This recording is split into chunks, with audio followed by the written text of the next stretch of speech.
They caught me only once. I kicked and screamed because the boys wanted to hold me down. I can still feel his wet palms pushing the back of my wrists into the gritty dirt and rocks so the other could kiss me.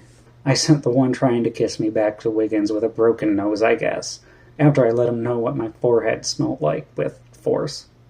The one holding me down I scratched after I got my wrist free and left marks not half as bad that the bird leaves.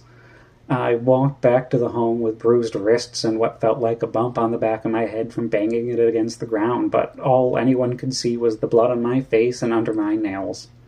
I found the boys crying to the house's mistress and knew things would get worse for a long while. It started with another verbal lashing. I've had those before, though. All you need to do is keep her eyes on her shoes and she thinks you're listening.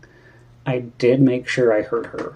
Couldn't afford to fail a pop quiz if she asked what she was talking about, but you can hear someone without really listening if you practiced and knew what you were doing.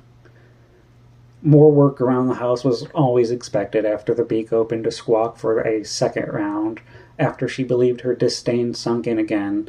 That is actually when I had the chance to hide the knife away for whatever I might need.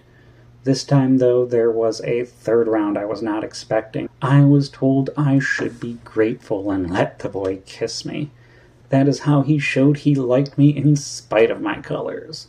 That hurt worse than my scratched knees from kneeling and washing the floors, or after the skin on my hands cracked and bled from the cleaner and drying out rags. It hurt worse than the bruises on my wrist and the small hill on my head. If anyone was going to kiss me and not get what that boy got, or worse, they are going to not just like my colors, they're going to fucking love them. I see how wonderful every shade and every hue is.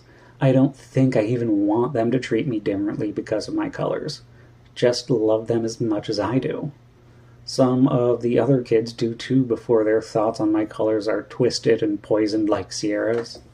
That is really what gives me the strength to keep going, though. If the boys and girls that come into the home can see my colors were as pretty as I saw them, then not liking them like the other kids go through has to be learned.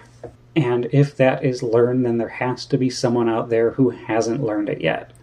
I know they are out there and learned something different.